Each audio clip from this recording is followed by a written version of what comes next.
I shouldn't have been standing in her hallway that late, not with the whole building quiet and the night pressing in around the walls. But when she opened the door, leaning on the frame like she'd been expecting me, the excuse I had rehearsed vanished. "I left it unlocked," she said softly, the corner of her mouth pulling into something between a smile and a warning. Then, after a beat, "Just for you." I froze in the doorway, every sound sharper than it should have been. The hum of the refrigerator down the hall, the faint ticking of her wall clock. My hand hovered at my side, like it wanted to reach for hers, but didn't dare.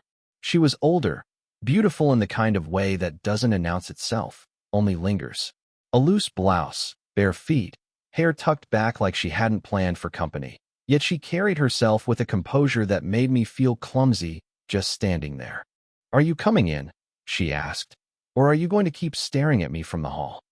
The question wasn't sharp. It was low, measured, almost teasing. I stepped inside, and the door clicked shut behind me. The air in her apartment was warm, scented faintly of coffee gone cold. A half-read book lay on the arm of the couch, its pages bent where she'd left them. It felt like I was intruding, but she looked at me like I belonged there. "You didn't have to." I started, my voice thinner than I meant. "Leave it unlocked." Her eyes lingered on me longer than they should have. "I know." I didn't know what to do with my hands, so I shoved them into my pockets. She noticed. Of course she did. She noticed everything. She brushed past me, the soft fabric of her sleeve grazing my arm. It was the smallest touch, but it felt like heat threading straight through my skin. She crossed to the window, adjusted the curtain. A simple movement, but deliberate, like she wanted me to watch her, or maybe wanted to see if I would. "You're nervous," she said without turning. "I'm not." I stopped, too quick, the word hanging in the air like a lie that had already been caught. When she faced me again, her expression was calm, but not unkind. She took one slow step toward me, then another, close enough that I could see the faint lines at the edges of her eyes, the kind that told a story more complicated than I'd ever lived. "Then why?" she asked, voice almost a whisper now. "Are you standing like you want to run?" I swallowed hard, my throat dry. "Because if I move closer." I let the sentence trail off, unfinished. Her lips curved, this time definitely a smile, though it carried weight. Closer isn't always a mistake. The silence that followed wasn't empty. It stretched, filled with things neither of us could say aloud. My hand twitched, stupidly, like it wanted to close the space between us. And then hers. Her hand lifted slightly, brushing her fingers along the edge of my sleeve before she let them fall again. It was enough to undo me. Enough to make the room feel smaller, her presence louder, the air too heavy to breathe. And then, 3 sharp knocks at the door. She stilled. I froze. Her eyes darted toward the sound, then back to me. For a moment, neither of us spoke. The door remained closed. The silence pressed in, and her voice, low but steady, broke it. "Don't say anything." The knocking stopped after a moment, leaving only the sound of her steady breath and the faint hum of the apartment around us. She didn't move right away, just stood there, watching the door as if it might open on its own. Then, almost reluctantly, she turned back to me. "You should sit," she murmured, brushing a hand through her hair, her composure returning like a veil.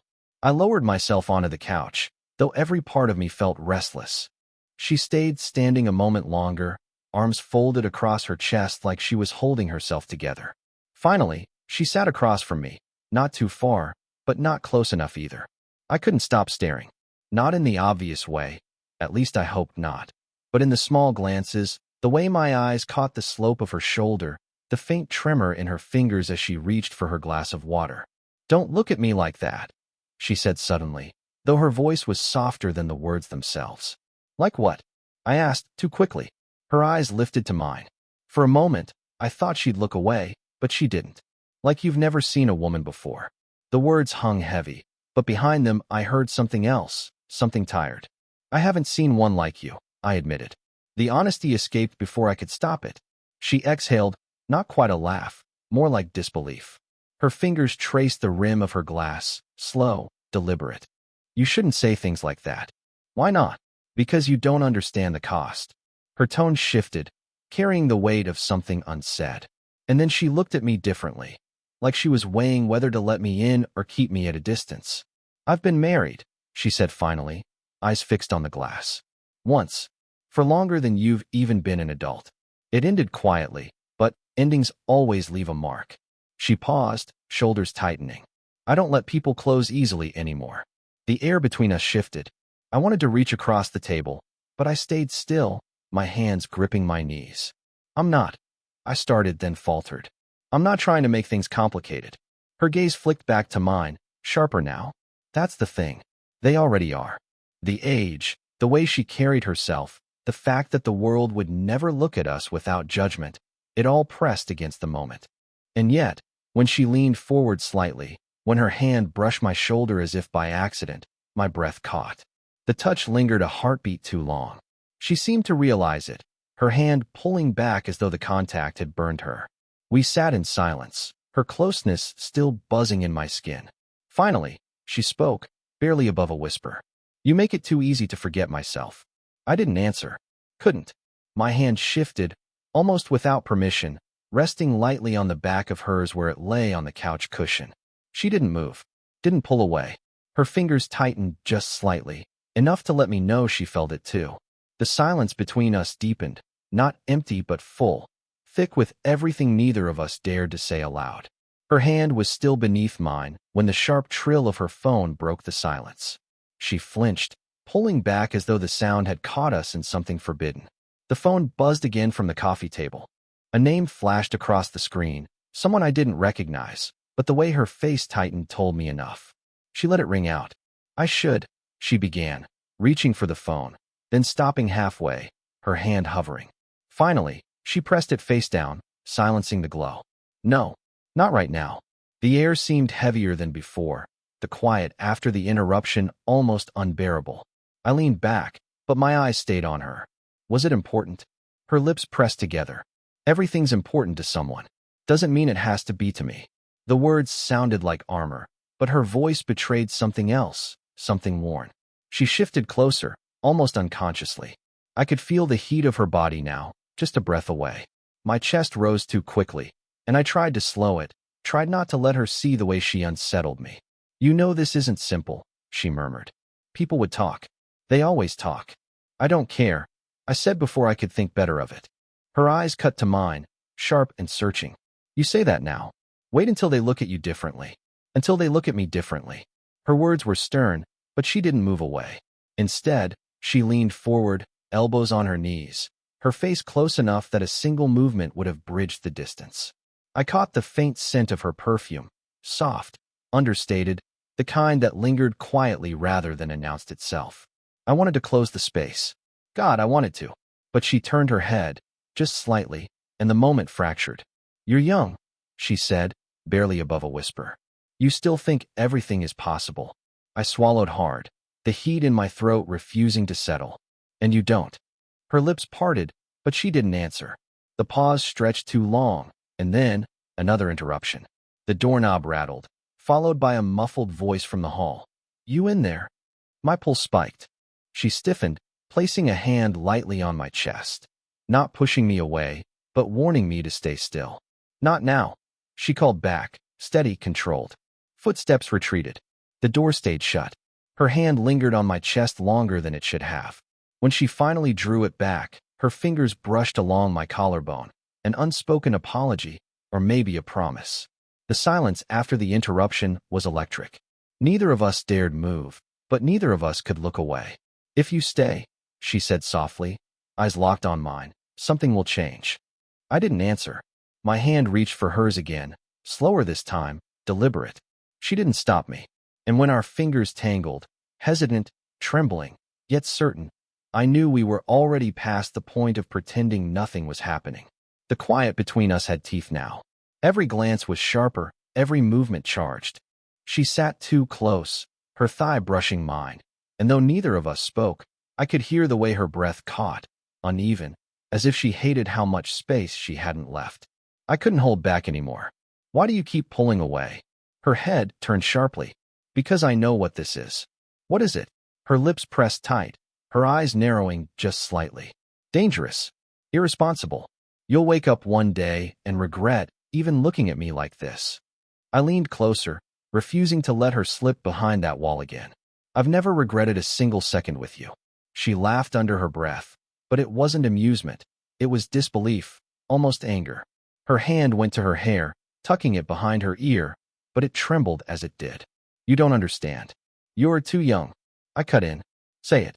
Her eyes locked with mine, the air crackling in the silence that followed. Finally, she whispered, too young to know what you'll lose. That should have ended it. Should have drawn the line so firmly that even I couldn't cross it. But instead, I reached up, slowly, carefully, brushing a strand of hair from her face. My fingers grazed her cheek, and she closed her eyes, just for a heartbeat, but long enough for me to feel the shift in her. When she opened them, her defenses were weaker. You shouldn't touch me like that, she breathed. Then stop me. My voice was low, almost at her ear now. She didn't. Her body leaned toward mine, not all at once, but inch by inch, as though she was losing a battle she'd fought too long. The heat of her shoulder pressed against me, and the faintest tremor ran through her as she whispered, "This isn't supposed to happen." "I don't care what it's supposed to be," I said, my lips so close to her temple I could feel her warmth. "Only what it is." She turned then, abruptly, her face just inches from mine. Our eyes locked, and the silence grew unbearable. My heart pounded against my ribs, and I knew she could feel it. Her hand rose, hesitant, and rested on my chest. Not pushing, not pulling, just there, trembling against me. "This is a mistake," she whispered. I leaned in, our foreheads nearly touching, my breath mingling with hers. "Then let it be one we both make." For a suspended second, we were weightless.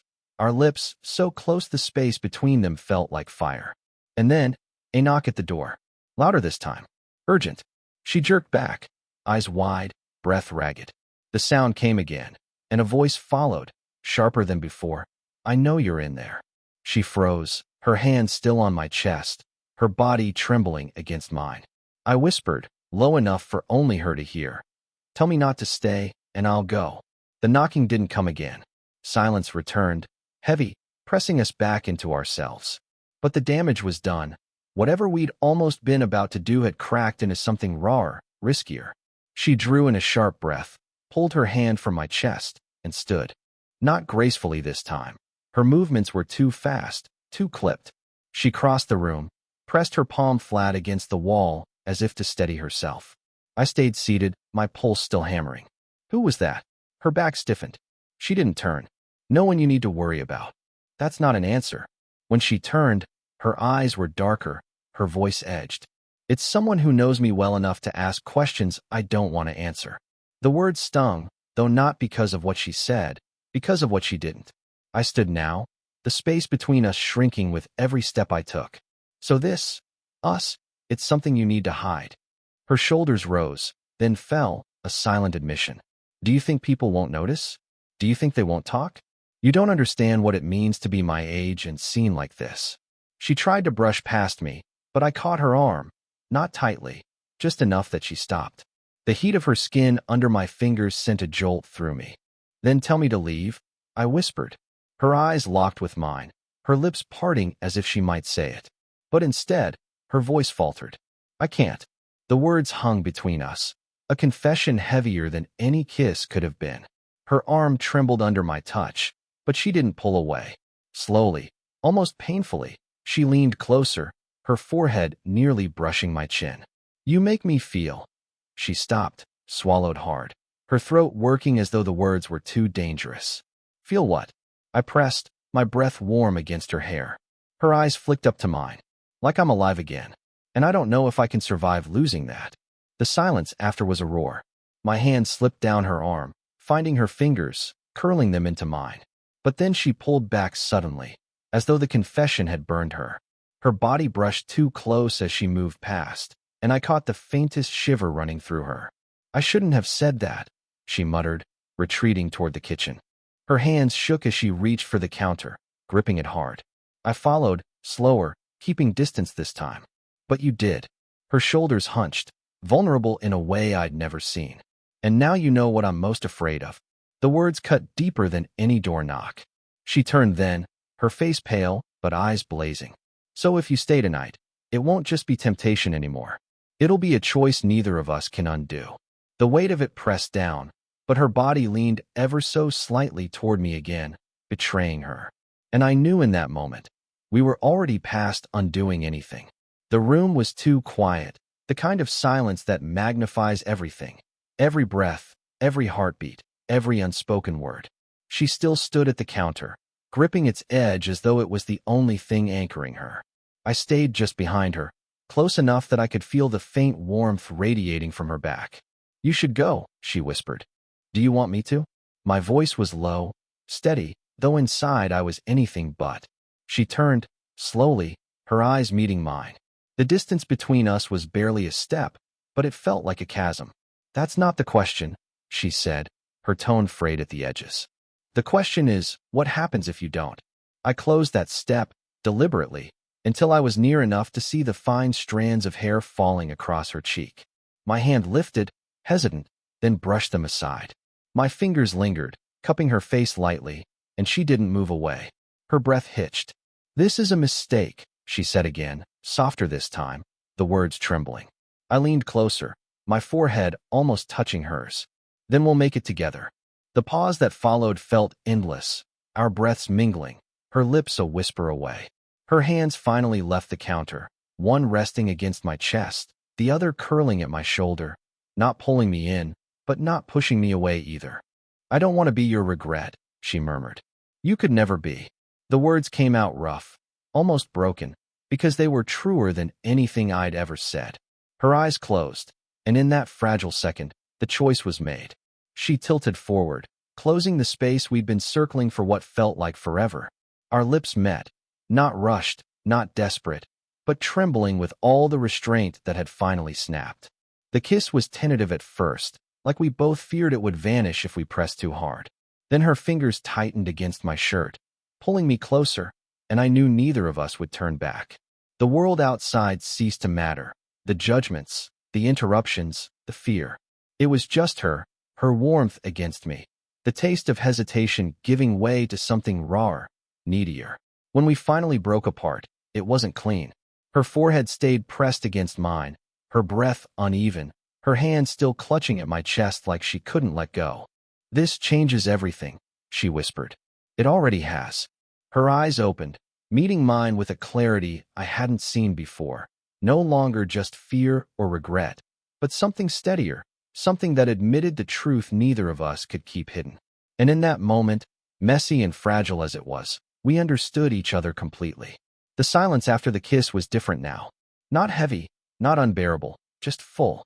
Her hand stayed on my chest, her fingers still curled like she didn't quite trust herself to let go. I leaned back just enough to see her face. There was color in her cheeks, her lips parted as if she wanted to say something but couldn't find the words. She laughed then, soft, shaky, almost disbelieving. "God, what are we doing?" I smiled, though mine felt just as fragile. Finally being honest. Her eyes searched mine, the hesitation still there, but less sharp, softened by the weight of what we'd just shared. She shook her head, stepping away, but only far enough to sit on the couch. I followed, not letting the distance stretch more than it had to. She pulled her knees up, wrapping her arms loosely around them. "You realize people will talk," she said, not looking at me. "They already do," I replied. Her lips curved faintly, a tired smile. "And you think you're ready for that?" I reached for her hand where it rested on her knee. My fingers laced with hers, slowly, deliberately. "I don't care about them. I care about this." Her gaze dropped to our hands, then back up to my face. For a long time, she just looked at me, like she was trying to decide if she could trust what she saw. Finally, her shoulders softened, the tension slipping just enough that she leaned into me. Her head found its place against my shoulder. I felt the warmth of her cheek, the steady rhythm of her breath. My arm went around her without thinking, holding her like something fragile but certain. For the first time, neither of us felt the need to fill the silence. The clock ticked. The city outside moved on without us. And in here, in this small, warm room, it was enough to simply exist side by side. After a while, she spoke, her voice low, almost drowsy. "You'll regret this one day." I kissed her forehead gently, lingering there. "Then I'll regret it with you." She laughed again, softer this time, less afraid. Her hand squeezed mine, and the pressure lingered, a wordless agreement, fragile but real. It wasn't perfect. It wasn't simple, but it was ours. And as the night stretched on, we stayed close, her head against me, my arm around her, our fingers locked together like we were both finally done pretending. The world outside could say what it wanted. For now, she was here. I was here. And that was enough. Did you enjoy the story? What kind of stories would you like to hear next?